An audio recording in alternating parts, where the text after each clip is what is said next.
Halo guys, kembali lagi bersama kami dari PT Manufacturing. Pada modul 4 kali ini, kita akan membahas mengenai Master Production Schedule and Rough Cut Capacity Planning. Yuk kita simak penjelasan di video selanjutnya.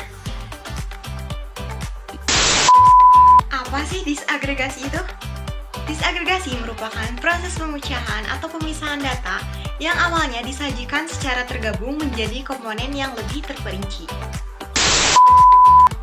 Selanjutnya, perbedaan demand agregat forecast dan total rencana produksi.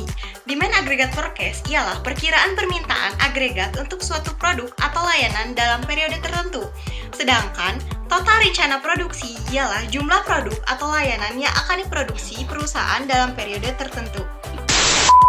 Input, proses, output pada Master Product Schedule. Poin pertama itu terdapat input. Yang pertama itu ada demand proses. Yang kedua itu ada inventory level. Yang ketiga itu ada produk capacity. Yang keempat itu ada lead time. Selanjutnya proses.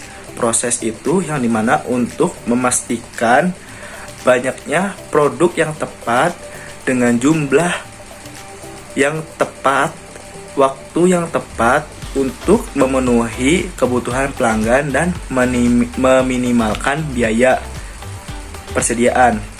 Selanjutnya itu terdapat output. Outputnya itu jadwal yang sudah terperinci. Contohnya itu pada departemen manufaktur yang dimana untuk merencanakan dan melaksanakan produksi.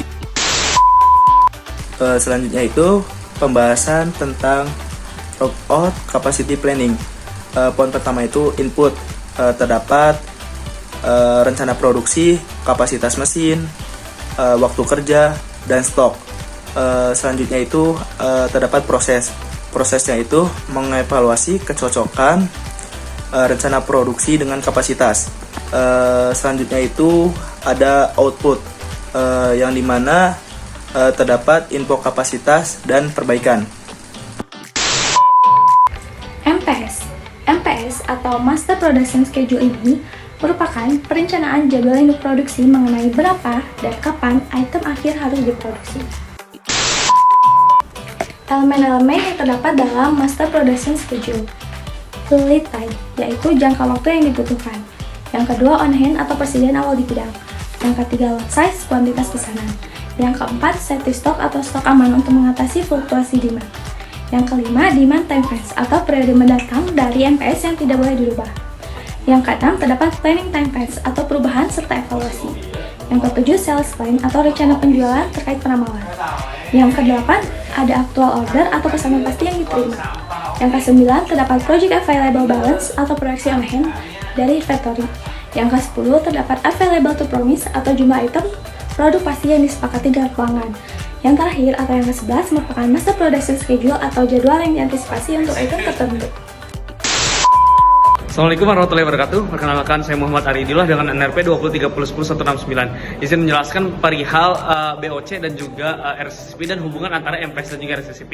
Jadi yang maksud dengan BOC ini merupakan perancangan kapasitas metode ROCAT atau yang biasa dengan perencanaan kasar yang memberikan langsung banyak jaringan antara tiap produk akhir ke dalam MPS dan kemudian kapasitas tiap pusat kerjanya.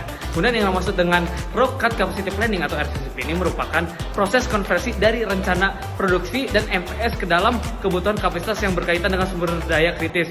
Contohnya seperti tenaga kerja, kemudian ada mesin dan peralatan dan lain-lain.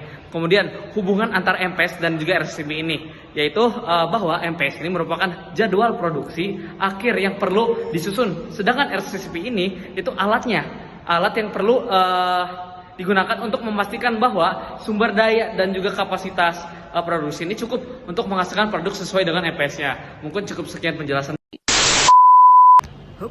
Sekian video presentasi dari kelompok kami, and see you!